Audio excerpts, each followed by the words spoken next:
Τσιγκρίνσκι. Ο Μπαρμπόσα, ο Γκάλο, καλή συνεργασία των παικτών της ΑΕΚ. Ο Αραβίδης γυρίζει, την τελευταία στιγμή παραχωρεί κόρνερ ο Βρεσίνσκι. Ωραία συνεργασία εδώ και πρώτη καλή στιγμή στο 5 για την ελληνική ομάδα. Κράφτσικ. Δοκιμάζει σουτ. Δεν ήταν κακό. Αυτή είναι και η πρώτη τελική της πολωνικής ομάδας, το 26. Σιμόες, έχει μείνει πίσω ο Ντίντακ.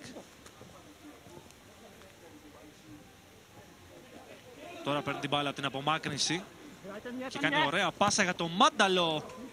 Ευκαιρία στο 30 από την πολύ ωραία μεταβίβαση του Ντίντακ. Ο Μπούκαρτ εκτελεστής αυτού του φάουλ. Πέρασε από όλους η μπάλα, ο Μπάρκας βγήκε, χάνουν σημαντική ευκαιρία. Την πρώτη τους στο παιχνίδι και πρώτη μέσα από την περιοχή της ΑΕΚ, οι Πολωνοί. Πήρε ο Μάνταλος. Γύρισε ωραία η κίνηση του Γιώχανσον. Ο Βάργας ελευθερώνει για τον Γκάλο. Αυτός βγάζει ωραία σέντρα, ο Μπαρμπόσα ψηλά. Μετά από ώρα απειλή άμεσα η ΑΕΚ. Εδώ είχε πολύ καλές προϋποθέσεις.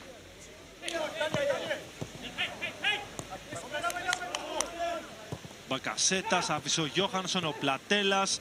Ωραία συνεργασία, ο Πλατέλας 1-0. Με το που μπαίνει στο μάτς έχει συνεργασία και σκοράρει στο 63.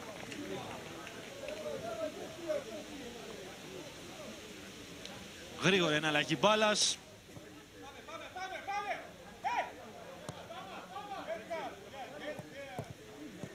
Εδώ έκλεψε ο Πέκχαρτ πιέζοντας και πάλι ψηλά.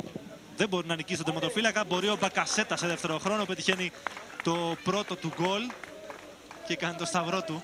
Στο 75 σκοράρει για πρώτη φορά ο Μπακασέτας με τη φανέλα της ΑΕΚ. 2-0. Ζόριτς. Μπακασέτας, είδε τον Πλατέλα που ανέβηκε και πάτησε περιοχή. Του ζήτησε ο Πέκχαρτ και ο Μπακασέτας κάνει κίνηση από την καραμπόλα, αυτό γκολ. 3-0 στο 81.